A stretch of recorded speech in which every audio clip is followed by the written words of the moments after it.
سوال ہے، عید قربان کی قربانی واجب ہے یا کہ سنت؟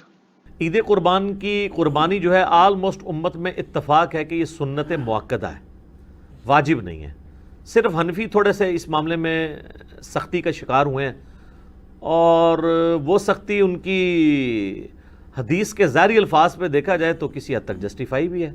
سنن ابن ماجہ میں حدیث ہے، المستدرک حاکم کے اندر موجود ہے، مسند امام احمد میں ہے، امام حاکم نے بھی اسے صحیح کہا، امام ذہبی نے بھی موافقت کی کہ جو لوگ استطاعت کے باوجود قربانی نہیں کرتے وہ ہماری عیدگاہوں سے دور رہیں۔ تو اس میں چونکہ ایک وعید ہے، اس کی وجہ سے امام حنیفہ کا یہ موقف ہے کہ عید قربان کی قربانی واجب ہے۔ لیکن ہم پہلے بھی آپ کو بتاتے ہیں کہ احادیث کو آپ نے صحابہ کے فہم کے مطابق دیکھ کے چلنا ہے، سلف کے فہم کے مطابق نہیں، صحابہ کے فہم کے مطابق۔ سلف تو امام حنیفہ بھی ہیں، انہوں نے فہم غلط لے لیا ہے، تو سلف کے فہم سے مراد ہے صحابہ کا فہم۔ صحابہ کا فہم یہ ہے کہ مصنف عبد الرزاق میں اور سنن الکبریٰ البیہقی کے اندر موجود ہے کہ سیدنا ابو بکر اور عمر رضی اللہ عنہما بعض اوقات جان بوجھ کے عید قربان کی قربانی چھوڑ دیا کرتے تھے تاکہ لوگ اسے واجب نہ سمجھ لیں۔ تو عید قربان کی قربانی سنت ہے، واجب نہیں۔ اہل تشیع کے ہاں بھی یہ سنت ہے، واجب نہیں ہے۔ رہا احادیث میں سے یہ ایک حدیث ہے، اس حدیث کے اوپر بھی ہر صحت پہ اختلاف ہے، بہرحال آلموسٹ حسن درجے کی تو یہ مانی جاتی ہے روایت۔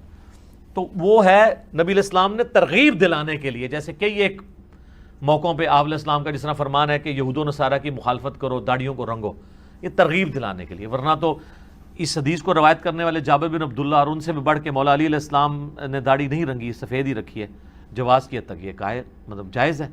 تو یہ واجبیت کے درجے میں نہیں ہے، سنت کے درجے میں۔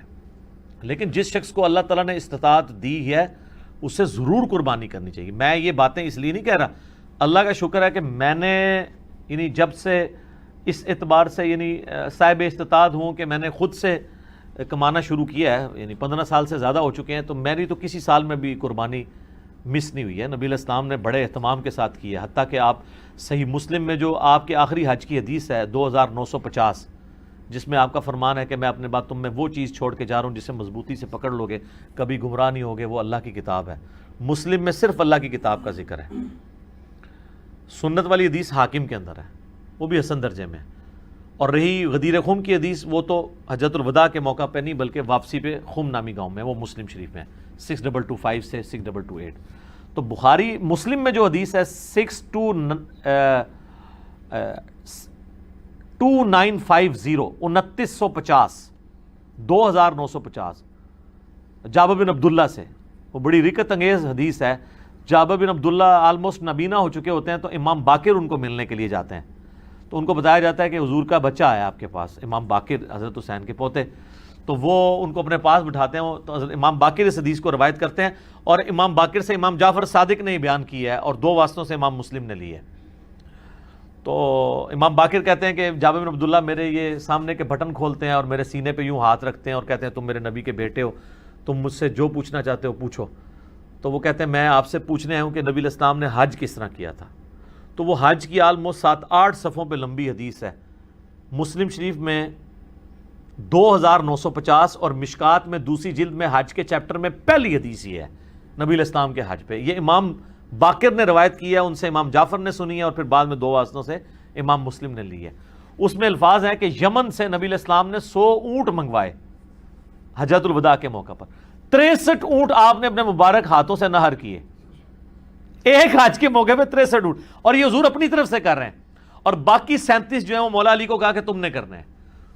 تو 63 میں اشارہ تھا کہ آپ کی چونکہ زندگی مبارک کے 63 سال ہیں، آپ نے پورے سال ایک سال کی قربانی ایک ہی دفعہ کی ہے۔